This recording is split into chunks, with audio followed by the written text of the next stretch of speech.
Nakita ko po kung paano magtrabaho ang ating Speaker Martin Romualdez. At siguro kung kakayahan at kaalaman at karanasan lang din ang pag-uusapan, alam na ho natin ang kasagutan. Kung didiretsuhin ko lang ho, kung tatanungin ko kung anong nagawa ng Vice Presidente nung siya'y kalihim ng edukasyon, siguro nakita naman natin, hindi lang ho sa pagdinig sa good government, kundi kahit sa Appropriations Committee na oversight, malaking pagkukulang po nung siya'y umupong Secretary of Education. Sabi po ni BP Sara, ginagamit nila yung COA para humingi ng humingi hanggang makahanap sila ng anong pwedeng gamitin, all because gusto ni Martin Romualdez magpresidente. Well, first ito narrative nila na nangyayari daw ito dahil gusto ni Martin Romualdez magpresidente. Una sa lahat, hindi ko ho narinig direct at siguro wala pa sa ating nakarinig na minsan sinabi ni Martin Romualdez, ni Speaker Martin Romualdez ng direkta na gusto niya magpresidente. In fact, nung last niyang talumpati sa Kongreso, sa plenaryo, sinabi niyang malayo pa sa iniisip niya, malayo pa ang usapin ng eleksyon sa 2028. Pero ako personally, at personal ko po itong opinion, sa tuwing bang may gustong maging presidente ng Pilipinas, yun na lang palagi ang titignan natin. Hindi ba dapat ang katanungan natin, may kakayahan ba to? May kaalaman ba to? May karanasan ba to para maging pinuno ng ating bansa? Di ba dapat hindi sa social media, hindi sa pangungutya natin dadaanin, kundi tignan natin ang performance ng isang public servant? At ako personally, bilang leader namin sa Kongreso, nakita ko po kung paano magtrabaho ang ating Speaker Martin Romualdez. At siguro kung kakayahan at kaalaman at karanasan lang din ang pag-uusapan, alam na ho natin ang kasagutan. Kung didiretsuhin ko lang ho, kung tatanungin ko kung anong nagawa ng Vice Presidente nung siya'y kalihim ng edukasyon, siguro nakita naman natin, hindi lang ho sa pagdinig sa good government, kundi kahit sa Appropriations Committee na oversight, malaking pagkukulang po nung siya'y umupong Secretary of Education. Let's call a spade a spade.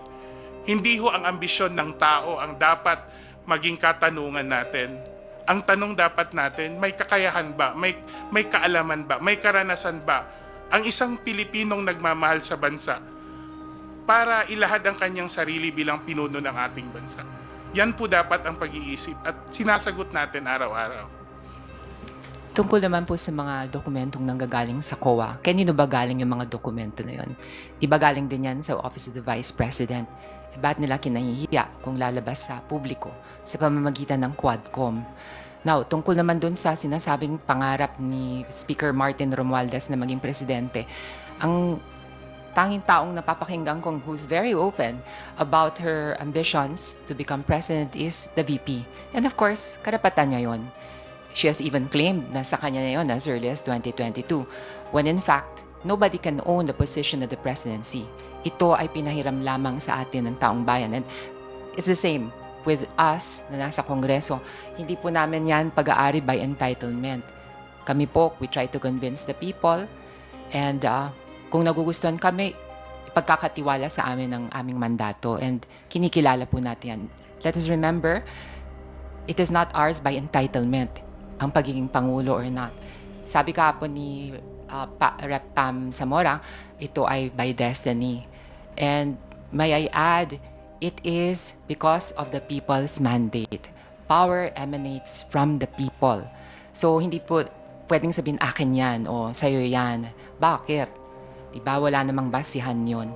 So focus lang po tayo dun sa trabaho. And of course, gusto ko rin segundahan yung sinabi ni Kong Jude na kailangan ang ating mga mamamayan mag-exercise ng tinatawag na critical thinking.